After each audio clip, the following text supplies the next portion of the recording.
सरिस्का बाग परियोजना में भागों के सफल पुनर्वास के बाद अब भालू को लाने की तैयारियां शुरू हो गई है। पेश है खास रिपोर्ट।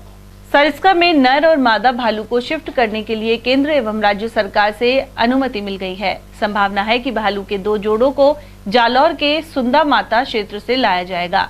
इसके लिए एनक्लोजर बनाया जा रहा है। डीएफओ डीपी जगावत ने बताया कि भालू के 2 जोड़े लाए जाएंगे।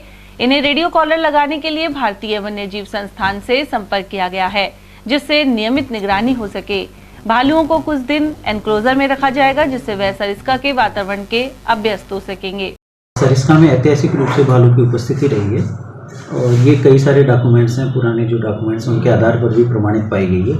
इसके अलावा सरिस्का में आपने सुना होगा रिचुना नाम से एक क्षेत्र भी है, तो वो रीच के आधार पर नाम पड़ा हुआ है। तो इसका मतलब ये है कि पूर्व में यहाँ पर रीच या भालू की उपस्थिति पाई गई है। तो इसी दृष्टि को ध्यान में रखते हुए और ऐतिहासिक तथ्यों को ध्यान में रखते हुए रीच के भालू के जो ट्रांसलोकेशन है उसके प्रस्ताव राज्य सरकार को और केंद्र सरकार को भेजे गए थे। तो एनटीशे और राज्य सरकार से अनुमति प्राप्त हो चुकी है। अब मुख्य बात यह है कि रेडियो कॉलर की उपलब्धता और उनके लिए जो हमारा एनक्लोजर है उसका मॉडिफिकेशन, ये 2 ऐसी चीज़ हैं जो पूर्ण होने पर हम भालू को लाने का प्रयास करेंगे। और इसके लिए जालोर में सुना माता एरिया है। सरिस्का बाग परियोजना में बाघ बघेरों के साथ भालू के लिए भी बेहतर परिस्थिति है। सरिस्का में रिंचुड़ा नाम से भी एक जगह है जहां कभी रीछ भालू पाए जाते थे। सरिस्का जंगल में वर्ष 2013 में एक भालू को रेस्क्यू कर छोड़ा गया था। हालांकि कुछ साल बाद ये भालू लापता हो गया था। उसको सेलेक्ट किया हुआ है। इसके अलावा और कहीं भी हमें भालू का कई उपस्थिति मिलकर और हाँ अगर ला सकते हैं तो वहाँ से भी हम लाएंगे। तो प्रथम चरण में तो एक मादा और एक नर भालू को लाने का प्रस्ताव है। इसके अलावा रणथंभौर से टाइग्रेस भी लाने का प्रस्ताव है। तो ये दोनों प्रस्तावों पर निश्चित रूप से निकट भविष्य में कार्य होगा।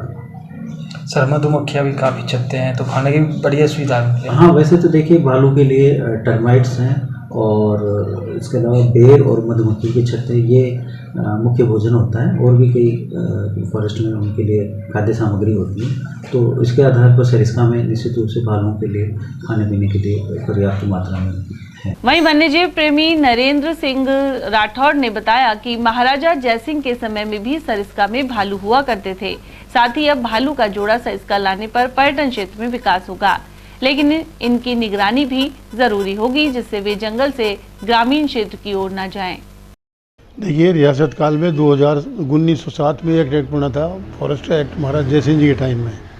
उसके बाद में वो एक्ट तरमीम हुआ 1911 में। 11 के एक्ट में हवाला आया कि यहाँ भालू थे, क्योंकि उसमें भालुओं का हवाला है। शिकार मुआनियत के लिए भालू पे पाबंदी है, शिकार पे टाइगर पैंथर भालू पे पाबंदी थी जयसिंह जी के टाइम में। तो ये भी जाहिर करता है वो एक्ट कि यहाँ भालू थे। दूसरे सरिस्का में रछुंडा एक जगह है, उसमें बड़े बड़े ऊम के पेड़ हैं। वो भालू उसमें रछुंडा रीछ के नाम से ही रछुंडा का नाम जंगल का डाला गया था जयसिंह जी के टाइम में, तब भी भालू थे यहाँ। तो भालू होना कोई नई बात अलवर के लिए नहीं है। और हमें एज ए वाइल्ड लाइफ मैंने और हमारी टीम ने कई दफ़ा ये मुद्दा उठाया है।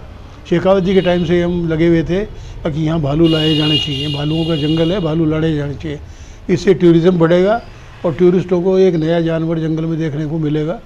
तो इसके लिए हम रात दिन प्रयास रखते हैं। लेकिन मैं बहुत खुश हूँ कि अब ये इम्प्लीमेंट होने जा रहा है कि अरे भालू लाए जाएंगे। तो भालू के लिए जंगल है, भालू के लिए जंगल ऐसा नहीं है भालू के लिए जंगल नहीं है। ये ज़रूर है कि उसकी ज़्यादा सेफ्टी रखनी पड़ेगी, क्योंकि वो गाँव की तरफ निकल सकता है जा करके। टाइगर का तो एक लिमिटेड एरिया हो जाता है, भालू ग्रामीण में निकल सकता है।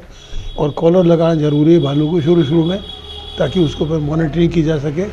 और जो 2 भालू लाने का प्रोजेक्ट है या 2 जोड़े लाने का प्रोजेक्ट है, वो बहुत ही अच्छी बात है पर्यटन के बढ़ावा के लिए। और जंगलात में और स्पीशीज देखने को मिलेंगी। कुल मिलाकर राजा महाराजाओं के समय सरिस्का जंगल में विचरण करने वाले भालू अब फिर से यहाँ नजर आएंगे।